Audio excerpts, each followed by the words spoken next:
തട്ടിക്കൊണ്ടുപോയി പണം തട്ടിയെടുത്തെന്ന പരാതി നിഷേധിച്ച് നടനും ബി.ജെ.പി. നേതാവുമായ കൃഷ്ണകുമാർ സാമ്പത്തിക തട്ടിപ്പ് നടത്തിയതിന് പരാതി നൽകിയതിലുള്ള വൈരാഗ്യത്തിലാണ് തങ്ങൾക്കെതിരായ കേസ്. മകൾ ദിയയുടെ സ്ഥാപനത്തിൽ ജോലി ചെയ്ത യുവതികളാണ് 69 ലക്ഷം രൂപ തട്ടിയത്. ശാലിനി ചേരുന്നു വിവരങ്ങളുമായി. ഞങ്ങൾക്ക് വിളിച്ചാൽ അങ്ങനെ മനസ്സിലായി ഇതിനകത്തൊരു അപകടമുണ്ട്. ഞായറാഴ്ചയായിട്ടും ശ്രീ സ്റ്റുവർട്ട് കില്ലർ, ഇവിടുത്തെ അസിസ്റ്റന്റ് കമ്മീഷണറാണ്, അദ്ദേഹത്തിനെ പോയി കണ്ട് ഞങ്ങൾ പരാതി കൊടുക്കുന്നു, ഇങ്ങനെ ഒരു തട്ടിപ്പ് നടന്നിരിക്കുന്നു, അതിന് പുറമെ ഒരു ഭീഷണിയും നടന്നിരിക്കുന്നു. അപ്പോൾ അദ്ദേഹം പറഞ്ഞു, ശരി, നിങ്ങൾക്ക് മ്യൂസിയം സ്റ്റേഷനിലോട്ട് ഈ പരാതി അയക്കുന്നു. ഞങ്ങൾ ഈ പരാതി കൊടുത്തതിന് അടുത്ത ദിവസം ഈ തട്ടിപ്പ് നടത്തിയ കുട്ടികൾ അവരവിടെ വന്നൊരു പരാതി കൊടുക്കുന്നു. ഞങ്ങൾ അവരെ എവിടെന്നോ ഒരു അജ്ഞാത സംഘത്തിലേക്ക് തട്ടിക്കൊണ്ടുപോയി അവരെ കെട്ടിയിട്ട് ഇടിച്ച് അവരിൽ നിന്ന് പൈസ എടുത്തിരിക്കുന്നു. അപ്പം ഞങ്ങൾ സ്റ്റേഷനിൽ പോയി മൊഴി കൊടുത്തു. എല്ലാ ഡീറ്റെയിൽസും നമ്മുടെ ഇരിക്കുന്ന ഇലക്ട്രോണിക് വീഡിയോസ്, മറ്റ് തെളിവുകളെല്ലാം ഞങ്ങളവിടെ കൊടുത്തതിന് ശേഷം നമ്മൾ തിരിച്ചു വരുന്നു. പക്ഷേ ഇതിന് ശേഷം നമ്മൾ വേറെ കാര്യങ്ങൾ അവർ പലപ്പോഴായിട്ട് മെസ്സേജൊക്കെ അയക്കുന്നുണ്ട് ഇതിൽ നിന്ന് പിന്മാറണം എന്നൊക്കെ. പക്ഷേ ഇന്നിപ്പോൾ ഞാൻ ചാനൽ വഴിയാണ് എന്നെ പലരും വിളിച്ചു പറഞ്ഞു, നിങ്ങൾക്കെതിരെ ജാമ്യമില്ലാ വകുപ്പ് പ്രകാരം അറസ്റ്റ് വാറണ്ട് വരികയാണ്.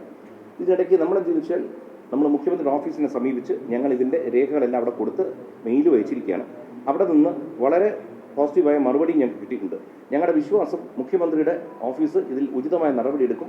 ന്യായം ഞങ്ങൾക്കും ഞങ്ങളുടെ മക്കൾക്കും എൻ്റെ കുടുംബത്തിനും കിട്ടുന്നതാണ് ഞങ്ങളുടെ വിശ്വാസം.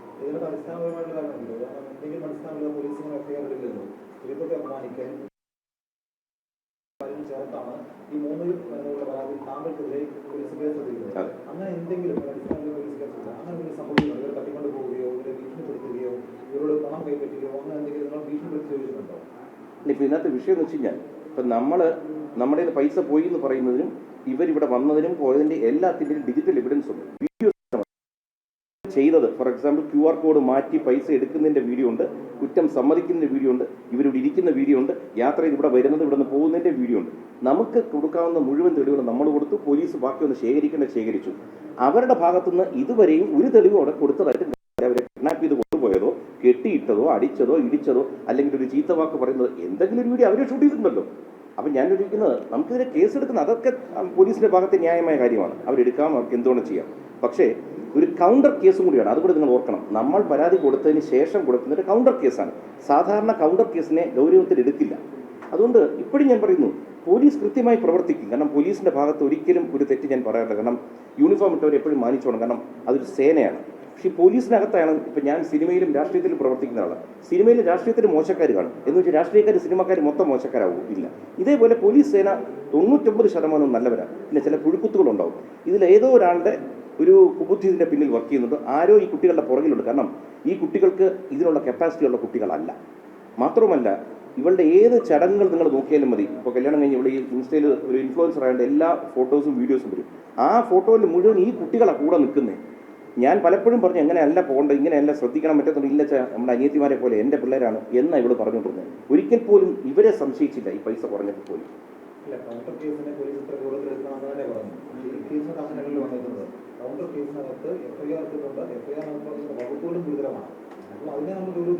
അതെ, നമ്മൾ ഗൗരവത്തിൽ കണ്ടതുകൊണ്ടാണ് മുഖ്യമന്ത്രിയുടെ, അതായത് ആഭ്യന്തര കൂടി വഹിക്കുന്ന മുഖ്യമന്ത്രിയുടെ ഓഫീസിൽ നമ്മൾ സമീപിച്ചതും പരാതി കൊടുത്തതിന്റെ കാര്യം അതാണ്.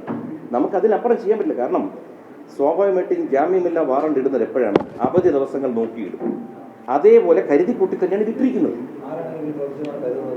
അല്ല, സ്വാഭാവികമായിട്ടും ആ സ്റ്റേഷൻ നിങ്ങൾക്ക് എല്ലാവർക്കും അറിയാം, വിമൽ ബ്രൈം, എന്താ അദ്ദേഹത്തിന്റെ പേര്, അങ്ങനെ വിമൽ, അദ്ദേഹമാണ്. അപ്പോൾ വിമൽ ഗബ്രിയിൽ നിന്നുമാണ്. അപ്പോൾ അദ്ദേഹം ആയിരിക്കാം. നമുക്ക് നേരിട്ട് കാണുന്നില്ലല്ലോ.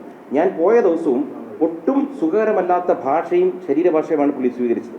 കാരണം സ്വാഭാവികമായിട്ടും നമ്മൾ ഒരു സാംസ്കാരിക രംഗത്തും അല്ലെങ്കിൽ പൊളിറ്റിക്സിലും ഉള്ള ഒരു വ്യക്തി പോകുമ്പോഴത്തേക്ക് നമുക്കറിയാം ഏത് രീതിയിൽ എല്ലാവരും പെരുമാറും. പക്ഷെ അന്ന് തന്നെ ഒരു വൈരാഗ്യ ബുദ്ധിയോടുകൂടി സംസാരിക്കുകയൊക്കെ കാണുന്നുണ്ട്. അപ്പോഴും നമുക്കൊരു പരാതിക്ക് പോയില്ല. അവിടെ ഇരുന്നു ഒരു 2-3 മണിക്കൂർ എടുത്ത് മൊഴിയെടുക്കാൻ എല്ലാം കൊടുത്തിട്ട് ഞാൻ വന്നിരിക്കുന്നു. ഇപ്പോൾ പോലും എനിക്കൊരു മെസ്സേജ് കിട്ടിയിട്ടില്ല, എനിക്കെതിരെ ഇങ്ങനെ കേസ് ഇട്ടതായിട്ടോ ഒന്നും ഇതുവരെ എനിക്ക് കിട്ടിയിട്ടില്ല. ഞാൻ പത്രമാധ്യമങ്ങൾ സുഹൃത്തുക്കൾ വഴിയാണ് ഞാൻ അറിയാൻ കഴിഞ്ഞിരിക്കുന്നത്.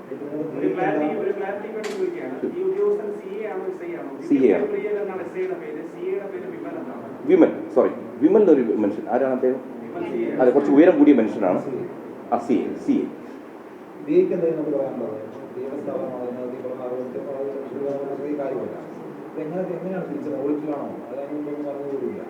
ഇല്ല, ഞാൻ അറിയുന്നില്ലായിരുന്നു. കാരണം ഞാൻ പറഞ്ഞ പോലെ ഹോസ്പിറ്റലൈസ്ഡ് ആയിരുന്നു പല ദിവസങ്ങളും. അപ്പോൾ എനിക്കവിടെ ഓഫീസിൽ പോകാൻ പറ്റുന്നില്ല എന്നുള്ളൊരു വിവരം ഞാൻ ഇവരെയാണ് വിളിച്ച് ഏറ്റവും കൂടുതൽ അറിയിച്ചുകൊണ്ടിരുന്നത്. എനിക്ക് ഇന്ന് വയ്യ, ഞാൻ ഹോസ്പിറ്റലിലാണ്, നിങ്ങളെ വിശ്വസിച്ചെല്ലാം ഏൽപ്പിക്കുകയാണ്, ഇന്ന് എത്ര രൂപ വന്നു എന്നുള്ളതെല്ലാം എനിക്ക് ഈവനിങ് ആകുമ്പോൾ നിങ്ങൾ പറഞ്ഞാൽ മതി എന്ന് പറഞ്ഞാണ് ഞാൻ പോകുന്നത്. ചില ദിവസങ്ങൾ കസ്റ്റമേഴ്സ് വന്നു ഒന്നും മേടിച്ചില്ല എന്ന് പറയുന്നുണ്ടായിരുന്നു.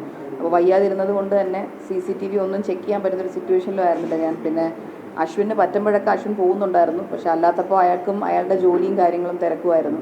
അപ്പോൾ അതിൻ്റെ ഇടയിലായിരുന്നു സംഭവിച്ചത്. എനിക്ക് പൈസ പോയതിനേക്കാൾ വിശ്വാസവഞ്ചനയുടെ അതിൻ്റെ ഒരു വേദനയാണ് കൂടുതലുള്ളത്.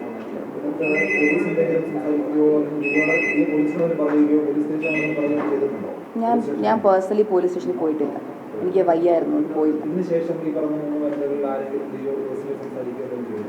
ഇല്ല, ലാസ്റ്റ് ആ ഒരു ത്രട്ടൻ ചെയ്യുന്ന പോലെ ഒരാളുടെ ഹസ്ബൻഡ് എന്നെ വിളിച്ച് സംസാരിച്ചു. 31-ാം തീയതി എന്നെ വിളിച്ച് സംസാരിച്ചു രാത്രി. അതിനുശേഷം എന്നെ ആരും വിളിച്ചിട്ടില്ല. എന്നെ വിളിച്ച് പറഞ്ഞ കാര്യം എന്ന് വെച്ച് കഴിഞ്ഞാൽ നമ്മളിത് കേസ് കൊടുത്തു എന്നെന്തോ അറിഞ്ഞു എന്ന് പറഞ്ഞു. അപ്പം ഞാൻ പറഞ്ഞു അത് പോവുകയാണെന്ന് പറഞ്ഞു. അപ്പോൾ പുള്ളി പറഞ്ഞു ഇല്ല പറ്റത്തില്ല, ഒരു പേപ്പറിൽ മര്യാദയ്ക്ക് എഴുതി തരണം, ഇല്ലാന്നുണ്ടെങ്കിൽ നമ്മൾ ഒരു പൈസയും തിരിച്ചു തരത്തില്ല എന്ന് പറഞ്ഞ് എന്നെ ത്രട്ടൻ ചെയ്തു.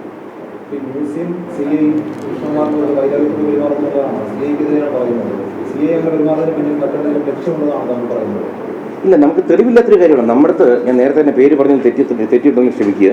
കാരണം ശ്രീ വിമൽ എന്നാണ് അല്ലേ അദ്ദേഹത്തിൻ്റെ സിയുടെ പേര്. അപ്പോൾ അദ്ദേഹം നമ്മൾ സ്വാഭാവികമായിട്ട് അവിടെ ചെല്ലുമ്പോഴത്തേക്ക് നമ്മളിരിക്കുന്നു, അവരും വരുന്നു.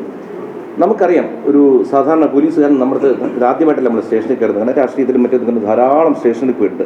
വളരെ ഏറ്റവും നല്ല രീതിയിലാണ് എന്നോട് എല്ലാ പോലീസുകാരും പെരുമാറുന്നത്. ജീവിതത്തിൽ തന്നെ ആദ്യമായിട്ടാണ് ഒരു പോലീസ് ഉദ്യോഗസ്ഥൻ ഈ രീതിയിൽ പെരുമാറുന്നത്. കാരണം മുഖത്ത് നോക്കുന്നില്ല, നമ്മൾ പറയുന്നത് കേൾക്കുന്നില്ല, ഒരു അലക്ഷ്യമായി എല്ലാം കണ്ടിട്ട് രണ്ടുപേരുടെയും കേട്ടല്ലോ, രണ്ടുപേർക്ക് ഒരു FIR ഇടും, പിന്നെ കറങ്ങണം, ഈ രീതിയിൽ സംസാരിക്കുന്ന ആദ്യമായിട്ടാണ്.